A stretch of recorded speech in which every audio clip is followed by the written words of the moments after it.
l'album va sortir, là je vais avoir la pression. Mais pendant l'élaboration de l'album, non, ça a été vraiment que du plaisir, que du jeu, vraiment j'ai pris vraiment que du plaisir. Oui.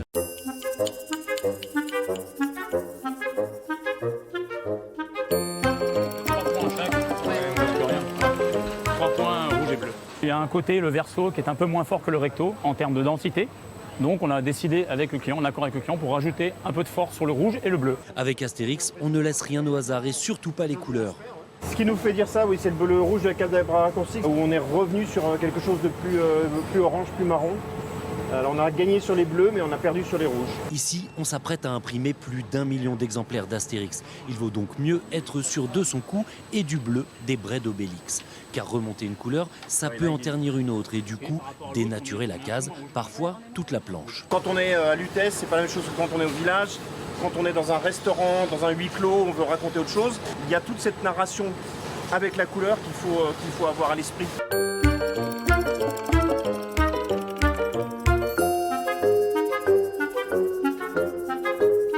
Moi j'ai grandi avec Astérix, j'ai lu et relu Astérix toute ma vie, donc j'ai pas eu besoin de me replonger, de relire, ça fait partie de mon éducation presque. Et paradoxalement, comme le cahier des charges d'Astérix est très très précis, c'est vraiment, c'est assez facile. En fait on a un périmètre et l'idée c'est de s'amuser dans ce périmètre et je trouve ça paradoxalement assez confortable.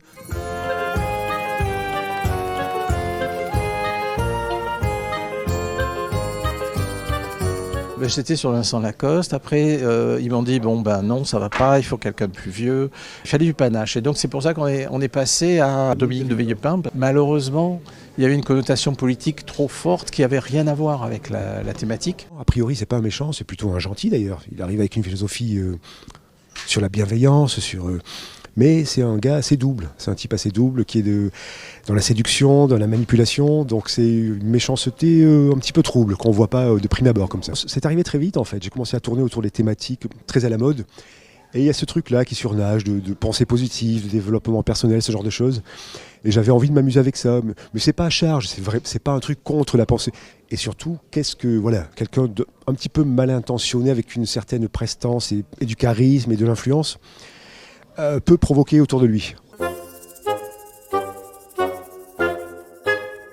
Une fois qu'on a mis le pelliculage, donc le film brillant dessus, ça a fait remonter les rouges. C'est le premier contact avec le lecteur. Il y a une histoire à raconter avec le dessin, avec le titre, mais aussi avec la couleur. Et donc il faut qu'on règle tout ça aux petits oignons.